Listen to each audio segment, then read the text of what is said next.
Hello, it's Tracy coming to you live again from New Hampshire Writers Project headquarters as we continue our live broadcast interviews with our featured members from the holiday showcase. So I am here this morning with Helen DePrima. How are you, Helen? I'm happy to be here. Thank you for the opportunity. Absolutely. I'm really glad that you could join me today. Helen is another one of our featured authors in our holiday showcase at our website, and we have over 55 that we're featuring who have written great works of literature for you to check out and potentially purchase for that hard to buy person on your list or that book lover in your life. And you can head over to nhwritersproject.org and we'll talk a little bit more about that later in our broadcast. But I want to get into it with Helen here because we were talking before we went live. Helen is a very interesting person. I love her philosophy on taking the bull by the horns, as I would say, Helen. So if you could share with people a little bit about who you are as a writer before we get into your series, that'd be great. Well, writing is something I've wanted to do since I was a little kid. I wrote little short stories and such. My grandmother was a great reader. I was raised by my grandmother, and she taught me and all my cousins who lived on the same farm to read before we ever saw a classroom. And I always carried a book around, and the house was full of books. And the idea to me that you could actually write a book that people would want to read was just the ultimate success for me. But I just never got around to it until um, I retired from wildlife rehab, which was very time consuming. And it actually was triggered. My aunt also raised me, and I spent 8 months in Kentucky taking care of her in her last days. And it was a very interesting experience to return to your childhood home, only this time as the parent, essentially. And when she died and I came home, I closed up the old farmhouse, came home, and I thought I would write a little personal memoir, not for any purpose, but just about this experience of going home again and reconnecting with the extended family. And so I started, and it was absolute crap. Didn't go anywhere. So instead, I used it as the jumping off place for a novel about the experiences my aunt should have had if she hadn't given up her Navy career to take care of me and my grandparents. And so that was my first book. And on the strength of it, I got a very nice agent who had a hard time placing it. It wasn't quite exactly a romance, and it wasn't exactly mainstream. Um, she says, "Well, write something you really love." I love bull riding. I've been all over the country to bull riding events and met wonderful people. They're cool people, and so I wrote a trilogy, three stories about a family in southern Colorado involved in bull riding, and that was great because it was quite a nice advance for an unknown writer, but that's not really where I wanted to be. So I said, thank you very much. And then I started writing mysteries. So you followed your heart, which I think is an important thing to do with something you're so passionate about. Well, those were good books. I'm proud of those books. I'm just sorry that they're not, because of the restrictions, I can't go to Barnes and Noble and pick them off the shelf. Right. Well, Um, Helen, you said something to me when we were talking before going live that you're never too old to start something new. Can you talk a little bit about that philosophy, which really seems to be a huge uh, huge theme in your life of writing? Well, yeah, as I say, I've always thought that was a wonderful thing, and I still have under the bed manuscripts that'll never go anywhere, but I never quite gave up on it until I wrote that. I tried to write that memoir about my going home to my aunt, and then a book about her. And I was 69 when I wrote my first book, published my first book. So I don't know if you've ever heard of a book called The Ladies of the Club, which is it was a big bestseller quite a while ago, but the lady wrote that was in her 90s and living in a nursing home. Wow. About, the experiences of elderly women going back to the Civil War. So I took that as a theme and thought, if not now, when? And so I enjoyed writing the first book. I enjoyed writing the three for Harlequin. Um, and they're good books. I'm proud of them. But it, and it's fun when it's flowing. It's fantastic, and the research is fun. You meet wonderful people when you people. If you ask people for help, they love to talk to you. I mean, I've talked to people about cord injuries, adoption policies in Tennessee. Um, um, People love to share their expertise, and so you meet some really cool people. And I take research very seriously. And mystery readers are fanatically picky. And so anything I write is at least possible and hopefully plausible. Okay. I got a really nice review from Writer's Digest on the second book in the series. It said, chillingly plausible. I love that. That is, I like that a lot. Yeah, I put that on my website, of course. Well, when I was on your website too, I really liked the one from Kirkus Reviews discussing Jess. This is the Jess Kennard series, the first book, and it says Jess is the perfect protagonist for a mystery series, plucky, stubborn, and independent with a hidden, vulnerable side. So Yeah. I'm really interested in learning a little bit more about your character here without giving too much of the book away. Can you share? Well, you learn on the very first page of Cave Creek that she, without giving details, because that comes a little later in the book, that because of her investigative, reporting, I mean, an investigative reporter, that she found out something that caused 2 deaths. She feels guilty that she uncovered bad behavior that caused 2 deaths.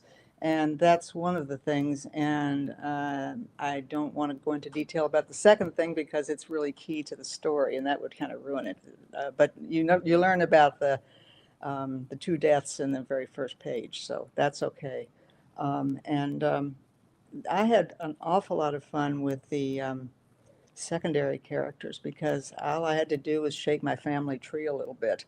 And the grandmother, the uncle who's also a horse maven. My grandfather was actually a horse trader. He'd go out and buy and sell mules and bring them home, and we'd sometimes what they call outlaws and turn them over to my cousins and me, and we'd try to straighten them out. And so when I say I grew up on horseback, I don't remember learning to ride. And people, they like authenticity, I think, Right. and I try to deliver that to the best of my ability. Well, and do you write yourself into any of the characters? Are you Jess Kennard? Yes, in the sense that some of the things that she experiences, I've had happen to me. There's one part, which again I don't want to share, but let's say I had a similar emergency room experience that I wrote. Writers are terrible scavengers, and they either dig out your own brains or somebody else's. And Also, in one of the Cameron Pride books, I met someone online who was from Stanton, Virginia, but was living in Albuquerque. And I start my book in Albuquerque, so I asked her, can you just authenticate my settings because I'd never been there. And she had read the whole book along with me and gave me comments. Hmm. And there's this traumatic secret in that book. She said, "Did that ever happen to you?" Because it happened to me, and I don't see how you could write that if you did not experience it. No, luckily it never did. So it made me feel that I really nailed it, even though obviously she had had that same traumatic experience. So, you know, Wow, interesting. So there really is a lot of authenticity, especially in your characters, it sounds like. yeah, I had a very colorful family, and I don't mind, and it's all good stuff. You know, I don't. Yeah. Um, it's no. I love my extended family, and so you know, when I can work a little bit in the grandmother, the uncle, the cousins, and that, then I don't feel bad about that at all. Well, hopefully some of your family members would feel honored to be painted into your story. Well, one of my cousins is almost the same age, lived right across the fence, and she was my beta reader. And so and she didn't mind telling me if something didn't sit well with her. And also you know, like lifelong horsewoman, so I could use her both for checking facts and also for just feedback. And she died about 18 months ago, fell in the stable, broke 5 ribs, ended up on a ventilator for 10 weeks, and then died. So, Oh my goodness, I'm so that's, sorry. yeah, yeah. I mean, you know, this is even I was an only child. I grew up in an extended family, so I didn't miss anything like that. Also, there's a lovely person that who's a publicist, um, uh, Carrie Marsh. I don't know if you know her, but she No. and her husband buy and sell thoroughbreds, off the track thoroughbreds, and repurpose them for other, you know, events, just saddle horses, whatever. So I could use her. I called on her expertise about, and for one thing, a very key element of the mystery of the solution for Cave Creek, she provided. So, you know, it was, you take, I'll pick anybody's brain.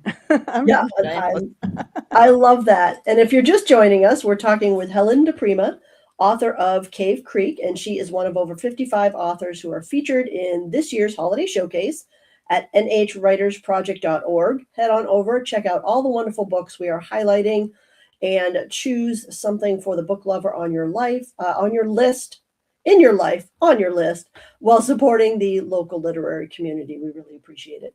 So, Well, Helen, I also was lucky enough to be chosen to have my hard copy, my books at the Manchester Craft Market, and I yes. was very thrilled with that. And they're lovely people. And so if you're out, you know, bopping around the mall and want to pick up a good, you know, local Southern comfort type read and good mystery and like horses, then I can recommend my book without reservation.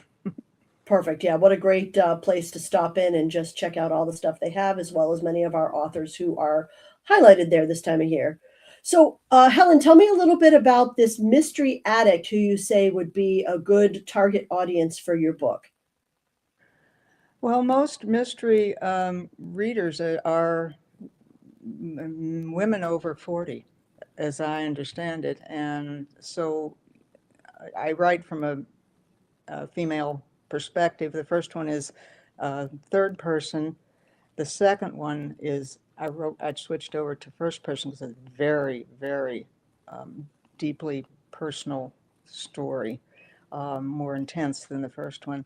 But I think that, as I say, anybody likes mysteries, authenticity, who likes local color, you know, someplace you don't know about, like Kentucky, or you know, on environment like the equine world, would enjoy my books.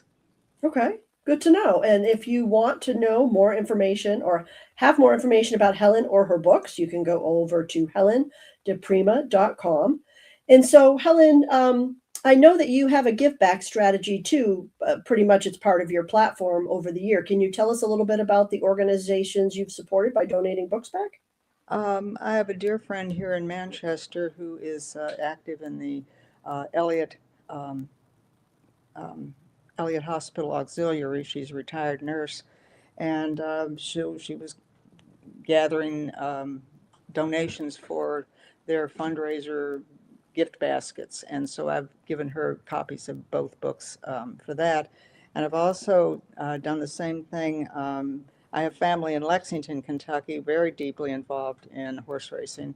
And they're involved in a program called Stable Recovery, which is a residential program for addicts, alcoholics, sometimes out of jails, and working in the equine industry, and for a 6-month period. And if they complete that successfully, they're guaranteed a job at the stable, whether it's maintenance or exercise riding or assistant trainer.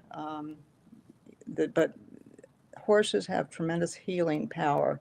Something about this big, powerful, trusting being seems to defuse a lot of anxiety and angst in their past, and it's been tremendously successful. Very few failures. So I also donate books to their fundraisers, and this is one more testament to the power of horses.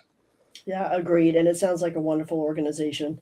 Helen, it has been wonderful talking with you today. Thanks so much for taking time and coming to talk to our community. Thank you, everyone, for watching and supporting our local literary community. And we hope you have a wonderful holiday. Take care, everyone.